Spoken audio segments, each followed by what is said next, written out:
She wore a white blouse, no designer label, and smiled too often for their taste. To them, she was just the new receptionist, another temp who'd disappear by Friday. Interns handed her their resumes to photocopy. A junior manager snapped his fingers and called her sweetheart. No one asked her name. No one noticed how calmly she watched them all, until the elevator chimed.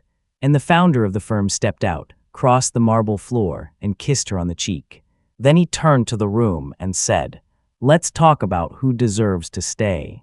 They didn't ask for her name, not when she signed in, not when she was handed the building pass, not even when she quietly opened the front desk at 7:55 a.m., 15 minutes early, in a blouse that wasn't pressed quite enough for Manhattan. They just called her reception. The lobby of Riverside Ventures gleamed like a showroom, marble floors, chrome fixtures, air that smelled like citrus and control, a startup empire polished to perfection, except for the woman at the desk who didn't fit the frame. She wore a soft white blouse, linen pants, a brown canvas tote slung over one shoulder. No heels, no jewelry, no badge of ambition, only stillness, and a steady, unreadable smile. By 8:15, the interns arrived, Jason, Luca, and May, 3 Ivy League golden children still high on the scent of venture capital. They didn't greet her, just dropped a stack of resumes on the desk and kept walking. Jason, not even turning around, said, "Hey, front desk, color print, one-sided, staple top left, before 9. Luca added without looking, "And make sure mine goes on top. Order matters." At 8:33, May returned with a chai latte in hand, stopped just long enough to smirk and ask, "You from HR?" She didn't wait for an answer. Yeah, didn't think so. By 9 o'clock, the lobby hummed with status. Assistant VPS breezed through without eye contact. Managers paused just long enough to drop food wrappers into the wastebasket on her desk, never asking if that was her job. The HR associate passed by and tossed her a small packet of mints. "Take one," he said, voice sugary. "They're for guest-facing roles." She took one, didn't eat it. At 10:10, the senior associate from corporate finance came downstairs with 2 coffees. He set one on the desk. She smiled. Then he slid it 2 inches away. "Not for you. I just don't want to hold both." He sipped the other. "You know you've got a calm face. Ever think of doing front desk for hotels? You'd probably be great. Quiet types usually are."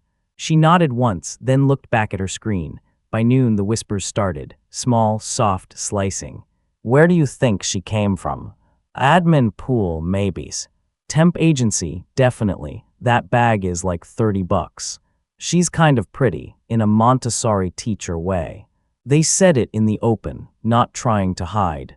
Because they didn't think she mattered. Not in this place. Not in a glass tower where worth was measured by the shine of your shoes and the speed of your ambition. At 2:20, she bent down to plug in a loose Ethernet cord under the desk. Jason walked by and said loud enough for the interns to laugh, "Someone tell her we're not hiring janitorial this quarter."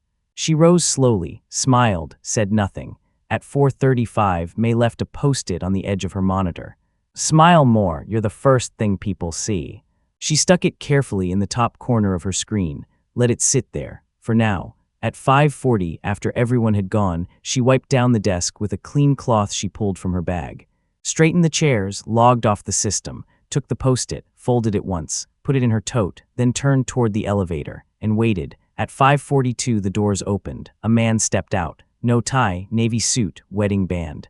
Calm as nightfall, he walked to her, just her, and kissed her gently on the cheek. The marble floor echoed, the silence cracked, and she said at last, "You're early." He smiled, couldn't wait any longer. By Tuesday morning, the games had begun. They didn't call it that, of course. They called it culture. They called it banter. But what it really was testing the limits of how small they could make her feel without getting caught.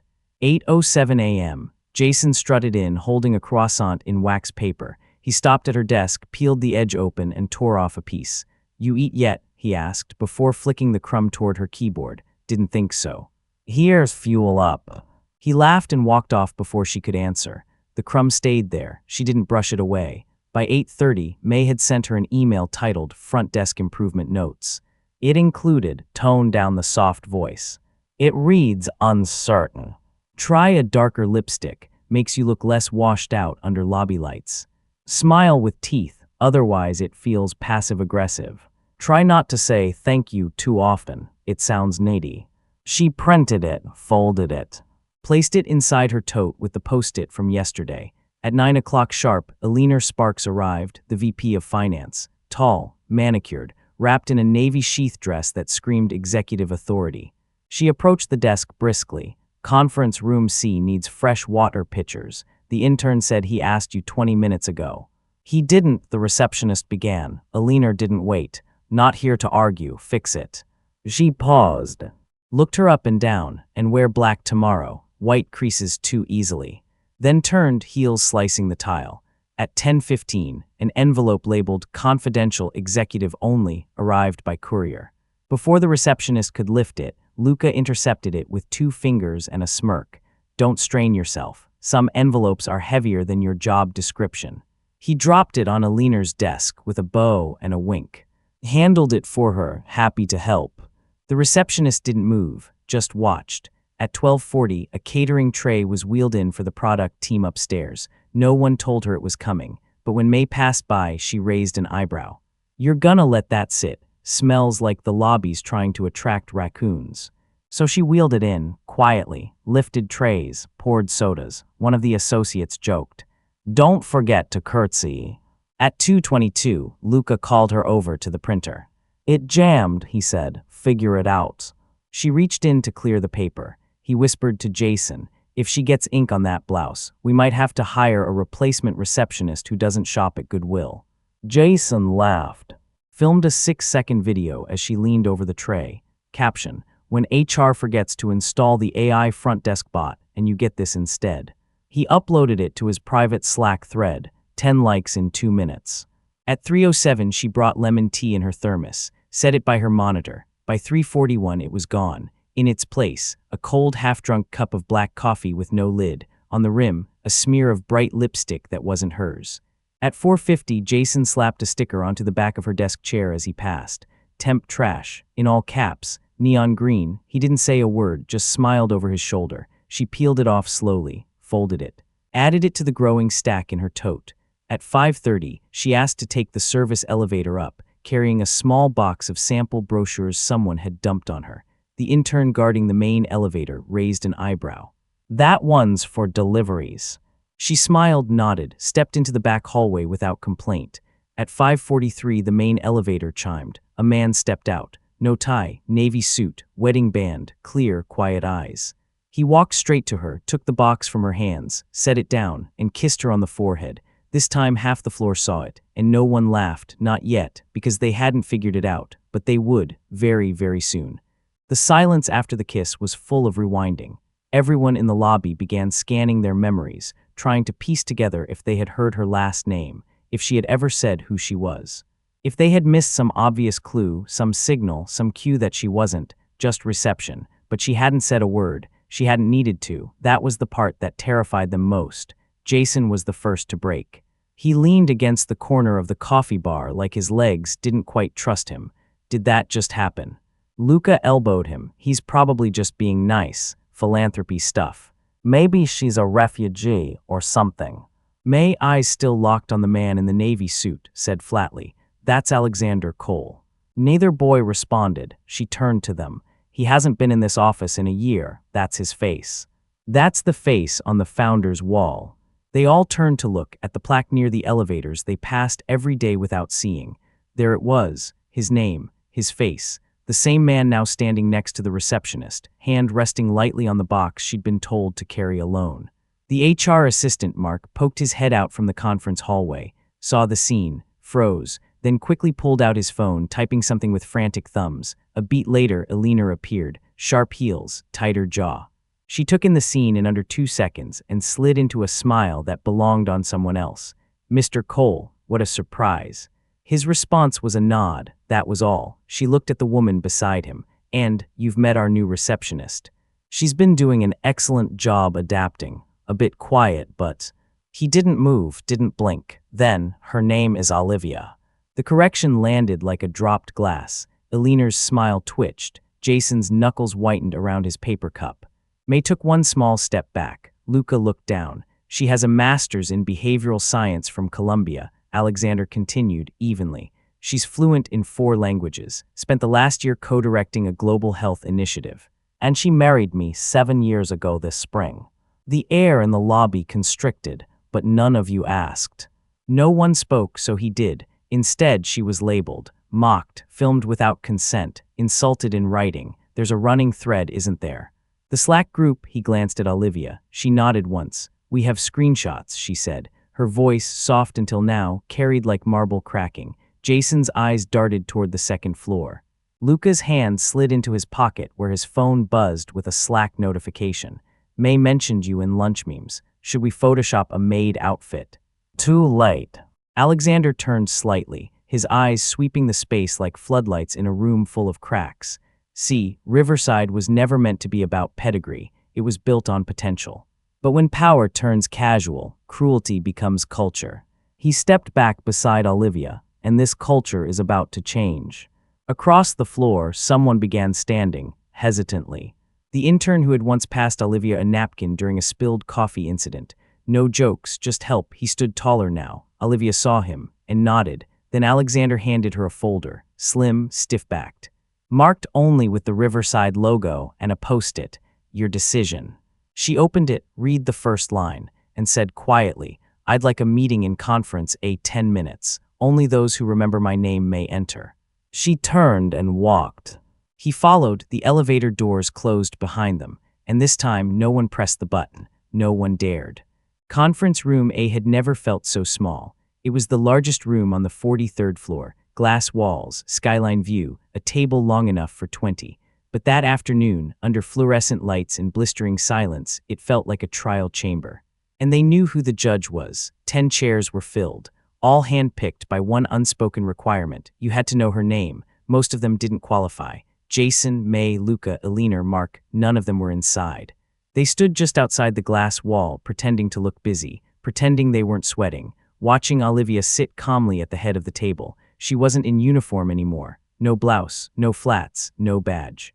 Just a soft navy dress tied at the waist. Hair still simply done, the same way they'd ignored for a week. Only now, everything about her demanded attention, without raising her voice. Alexander stood off to the side, silent.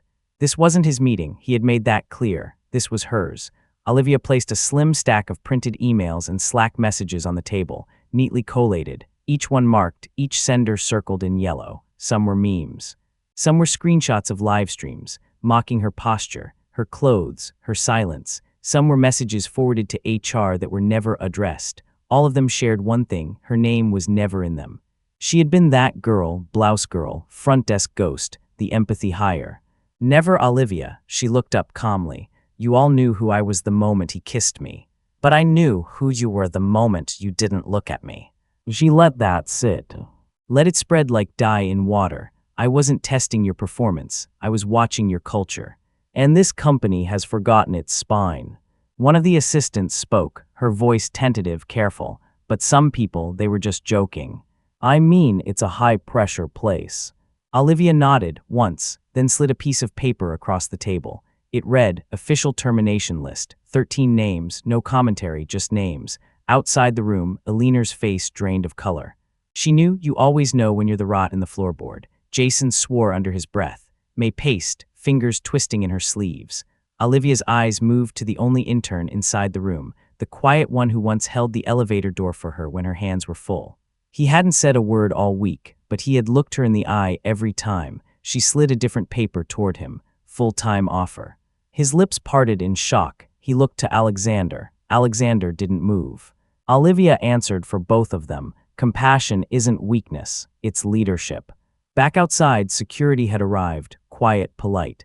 Each name on the list was handed an envelope and a simple instruction. Mr. Cole and Mrs. Cole, request your immediate exit. No shouting, no dramatic scene, just doors opening, and people who had once been too loud now walking out quieter than ghosts. As Elena passed the front desk, she paused. Looked at the space where Olivia used to sit, empty now. She reached to touch the edge of the chair, as if hoping to find something left to salvage. There was nothing, just silence, and a faint smear of lemon tea at the corner of the wood. Inside the conference room, Olivia closed the folder. Culture isn't a slogan. It's what you say when no one's watching, and who you are when you think someone's beneath you. She stood, Alexander opened the door. And the ones who remained followed her out, not because they had to, but because they finally understood why they should. Monday morning came again, same marble floors, same sunlight spilling across the glass walls of Riverside Ventures, but something had changed. The receptionist's desk sat empty, no tote bag by the stool, no half-full thermos of lemon tea. No smile too soft to be heard, just a single folded note taped beneath the monitor. How you treat the quiet one speaks loudest. OL no signature, but no one needed one anymore. Upstairs, the company moved differently. Meetings started on time. Eyes met eyes. People asked each other's names and remembered them. Someone brought extra chairs to conference rooms instead of letting interns stand. Someone else apologized out loud for a joke they made the week before. No one had to mention Olivia Lynn Cole. Her presence was everywhere, in what people said and what they didn't dare say anymore. Downstairs, the elevator chimed at 11:03. Alexander stepped out alone. He walked straight through the lobby, nodding to the new receptionist, Dana, a recent graduate who had once thought she'd never get this job. She smiled at him. He smiled back. "You doing all right?" "Yes, sir, better than I expected." "Good, don't let anyone make you small here." He said it without emphasis, but she held on to those words like steel under velvet. In the executive wing, Olivia sat in the corner office, not the one that faced the river, the one that overlooked the courtyard below, where new hires gathered for lunch. She preferred this view, where people could be seen. On the shelf behind her desk were only 3 things: a framed copy of the termination list, not for pride, but memory; a photo from Uganda, where she and Alexander first decided to change the world together; and a folded neon sticker, sealed in a glass case, "Temp Trash," preserved to remind her what small minds do with power, and what happens when power finally sees clearly. At 3:47 that afternoon, the intern who had once passed her a napkin knocked softly. He now wore a Riverside Ventures badge clipped to his belt. Full-time. Title: Analyst Special Projects. "Mrs. Cole," he asked, hesitating, "may I?" She smiled. "It's Olivia, and yes." He entered holding a sleek proposal packet. Inside, a pitch to build an internal mentorship program, one that made sure every voice, every level, had a hand in shaping the firm's culture. She read it slowly, carefully, looked up. "You remembered what matters." "You taught us what matters," he said. That evening, Olivia locked up her office last. Lights off, floors quiet. She walked alone through the glass hallway, heels soft against the tile, past the same walls that once held silence like a threat. Now they echoed differently, not with fear, but with respect. Before exiting, she stopped at the front desk. Dana had gone home. Olivia reached beneath the counter and pulled out a clean white envelope. Inside, a handwritten letter, a bonus check, and a note: "For your patience, for your grace. For knowing better before others did." She left it in the top drawer, then stepped outside. The city waited with its usual noise, but behind her, Riverside was quieter, not less alive. Just more honest. As Olivia crossed the plaza, her phone buzzed once. A message from Alexander: "Dinner's ready, come home." She smiled, small and real, didn't reply, just kept walking, because now finally they all knew who she was, and the beauty of it. She never had to raise her voice to prove it.